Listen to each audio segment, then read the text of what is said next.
Hello, how are you doing today? My name is Jenna Matlin. I'm a full-time tarot professional, psychic, and I'm the author of This Bad Boy, Will You Give Me a Reading, which you can find at Llewellyn or Amazon. And I want to say to you, happy Beltane or happy May Day. So I have something special for you today in keeping with the holiday season. For many people who are of pagan or indigenous Celtic wisdom or magical systems, Beltane is traditionally known as the day where we have a maypole, you have a May King, you have a May Queen, and this is basically the day where they get it on. This is the day for love in all of its forms and fashion.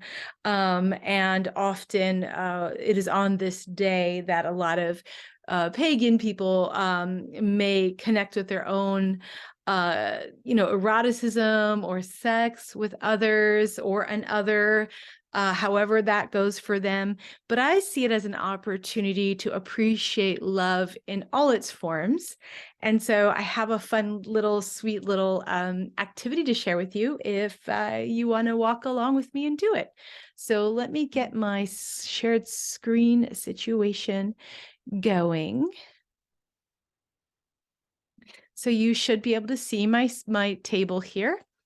And so what we're going to do, let me grab my piece. It's going to be called A Love Letter for May Day. And so what you'll want to do is you will want to break up your deck between the major arcana, the court cards, and the minor arcana. So you should have 3 piles. So we have a pile of the major arcana, and I'm using Cat Tarot for this. You want a pile of the minor arcana, and then you want your court cards in 3 separate piles because we're going to be pulling them at different points of the spread. So I'm going to put those away, and I'm going to show you the positions. This is very sweet. You can use 1 card for each. And the first one, here, let me get these going, is the court card. So this love letter goes to, and you're going to choose a court card. Then you're going to pull a card from the minor as a prompt for I appreciate about you. You're going to have another minor. I cherish this about you. That's going to be the prompt. And then finally, what I've learned about love via you, through you, and with you.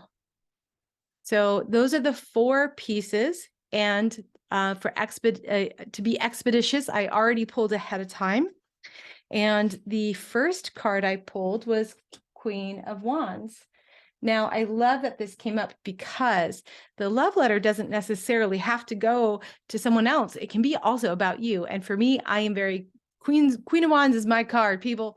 So you may find that if a court card appears and you don't know who it is, ask yourself, is this like an inner child? Is this an aspect of me that needs some love from me, from a very IFS or internal schemas kind of way? So yes, there's a part of me, the Queen of Wands of me would like this love letter. So that's who we're going to go with. And then I appreciate about you. I got 8 of Swords, which I'll get into in a minute. So this is also really great because what do you do if you have a quote unquote bad card or negative card, right? Like how do you spin it? I'm going to show you. I cherish this about you. I cherish you. I had Ace of Cups.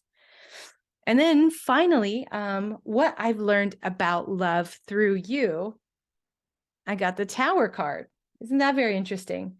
So, let's get into it. So Queen of Wands is obviously me. It is an aspect of me, and it's an aspect of me in my business.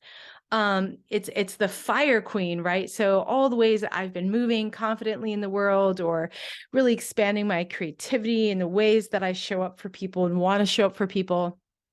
But at the end of last year, I really started going through a bit of a burnout. Like my little fire had been kind of blown out, and I've been really in a place of just needing to rest, and having a hard time with that. I don't know if any of you guys can identify, but it's very hard for me to not constantly output and give.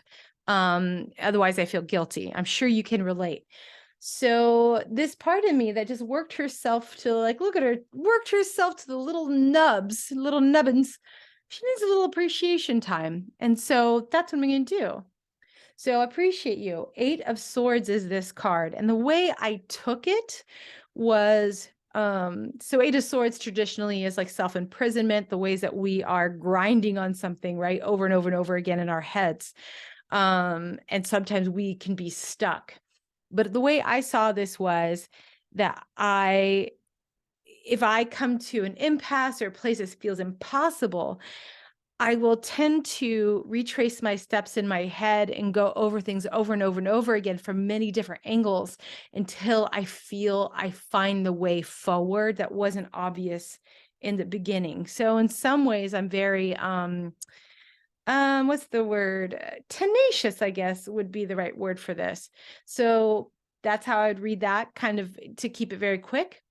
What do I cherish about you? Ace of Cups. For me, this is, I became vegetarian a very long time ago before it was cool to do so, when I was very young. And I just have this way of being in love with the world, and in love with life and all creatures. If they don't bite me or attach a head to me, or writhe on me, I'm going to be fine. We're going to get along just great. So I do feel like I've always had this deep capacity of love for the world. And then finally, what have I learned about love through you, or through this Queen of Wands aspect of me, the Tower? When SOL happens, when S hits the fan, when I'm up, S Creek without a paddle, pick your analogy. I'm always going to be the one to save my own day, that when things have fallen apart and there's nothing left there, I know that I can always count on myself to put the pieces together. And so what have I learned about love through this piece is that, love is eternal and it's indestructible, and it will get through the hard moments, even when it feels very bleak. Love is really true love. And I don't mean that in a romantic way necessarily, but just true love, which is often that Ace of Cups, is far more indestructible than anything else really in our lives. And I believe that. So with these 4 cards, I then wrote like a little love letter for myself. And I'm going to put it inside a little beautiful love card for moi. And maybe I'll put it away somewhere. Maybe I'll hide it somewhere, and it'll come upon me once again when I really need to be reminded about appreciation, about cherishing, about love, and about learning through love. So that is a very, very quick and sweet and simple activity for you on this very beautiful May Day and Beltane. I hope you enjoyed it, and hit the comments. Let me know, what showed up for you, what was surprising, what did you already know? All right, my friends, that is it. Have a wonderful rest of your May Day. Bye.